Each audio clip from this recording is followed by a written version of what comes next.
I said, see if that guy right there, boy, that's a great thing. Anyway, this luck would happen, I came back and I was take her by or something. And she was a little. Yeah, we had a pretty large family when I got back then. I decided I signed up for the Air Guard, you know, but when it come time to fly, I figured, well, I was married and then started having children. Yeah. So then we had 10. Wow. Well, the last little girl didn't live. It was only a short time. So my wife raised 9 of them, 7 boys.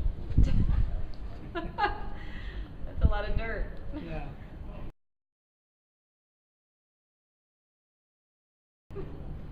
How did you get interested in flying? Well, I got interested as a young boy when my uncle had a guy take me up in a biplane in Hamilton, Ohio. Wow. I think I was about 15, maybe.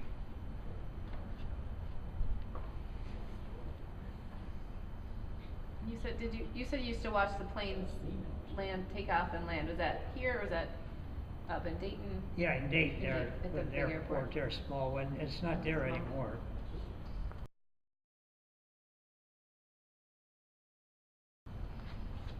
How long have you been flying? Well, I was flying in the military only about 3 years.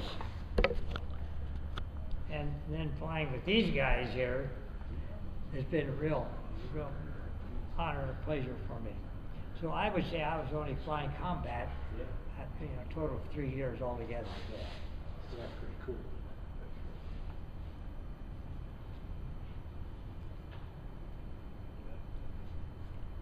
Well, that's counting training and, yeah.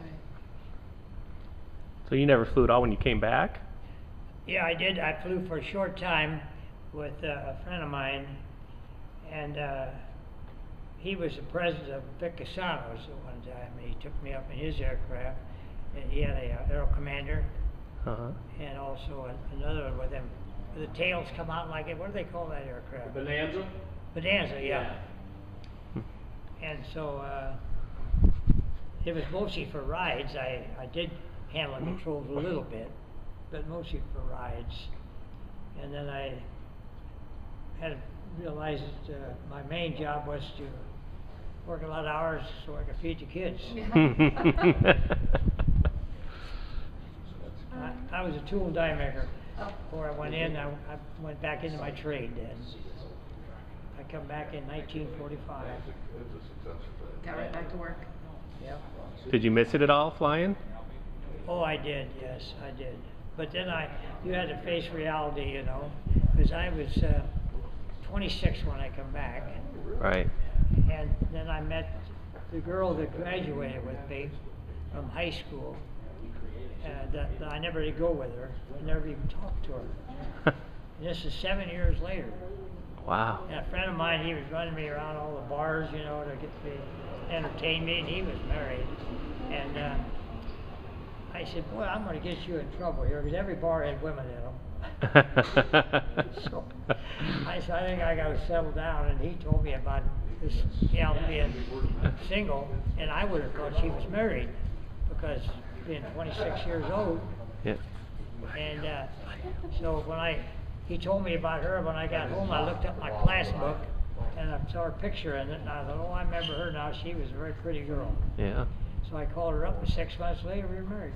Wow, cool. Fast flyer, fast worker. Well, I was 26 then, and I figured I couldn't keep spinning my wheels anymore. Yeah. And so she was willing to get married to right away.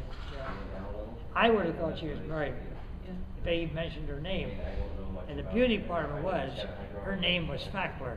And mine So was Stachler. wasn't that big a change? So she had changed her name too. And she come from a very large family. She was number 13 out of 14. Wow. And so she and her brothers were taking care of the mom and dad. So she was just really a caring gal. Wow.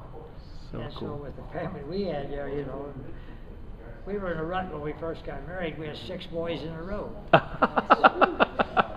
then we finally got the girl, the 7th one. Then we got another boy again. So my Wow. first daughter had 7 brothers. Woo. That would have been rough, huh, Sophie? Yeah. Okay, I'm getting off the story here. They're great stories, yeah. My number 4 brother flew for a while. I mean, my number 4 son. He flew for a while and he sold it, and it got too expensive to keep flying, and he quit. Oh, yeah.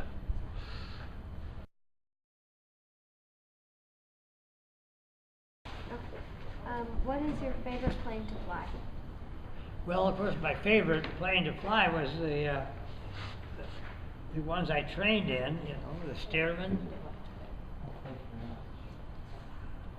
Of course, I had to say that's my favorite because that's what I learned to fly. Right. Stearman and the Vultee, the B-13, Vultee vibrator we call it. Really? That was basic. See, this is primary, and the next one is basic, then advanced. The advanced one was the AT-6. AG6. Hey. That was the first one with retractable gear, too. Wow. A lot faster. And then, of course, the most favorite one of all was the P-47 Thunderbolt. Write that one down, Sophie. That's a big one. Yeah, P-47 That's what all the pictures were, Sophie. Thunderbolt. T-H, that's all one word, I think, yeah. Yeah. And that's the one you flew All your missions. all your missions on, right? Yes. That's the silver Yeah. one? It was an 18-cylinder and 2,000 horsepower engine in it. Wow. Not sure what 2,000. that on there. Yeah. 2,000 horsepower, 18-cylinder. Myself, so. And then you said that picture of your crew was 5 people then, right, including you? Yeah, 5 was, yeah. 5 including you. No, I tell you, your crew, they're tremendous guys because they made pretty sure that airplane was good, ready for takeoff too, you know, when you did take it off. Right, right. So they took care of everything, huh? And I only had one aboard. See, we'd always have a couple extra aircraft to go start on a mission. Mhm. So if you had a little trouble with one of them, you'd return back to the base. And only one time I had oil was leaking out, started getting over the canopy. And so I just told my flight leader, I said, I think I better head back. And he had another guy pull into the formation and, Wow. you know, continue on the mission. Yeah. When did you figure out you wanted to be a pilot? So I think I figured that out way back when I got my first ride in Hamilton, Ohio. You got the bug, got bit, huh? Did you go into the service to be a pilot? I mean, would that- No, I was an enlisted man. Right, so Yeah. what did you, But, I got in then when they lowered the standards down to high school and had to take the test in for the Air Corps. So I had remained in grade. I was about the same as the sergeant. We overhauled truck engines in the outfit I was in. Ah, And we were up in the state of Washington when I took the test, you know, to become a pilot. wow. But then I had to stay in grade. In the meantime, too, we were transferred down to the Desert Training Center out of Indio, California. And we pulled in there at nighttime, and we had to get our pup tents, you know, and we thought, what are they trying to do, get rid of us guys or something? Because all we saw was the next morning was just desert and sand. Well, and then other service units started moving in there, and then General Patton moved in. So Wow. we were all under his command then while he trained his troops for North Africa. Wow. phew,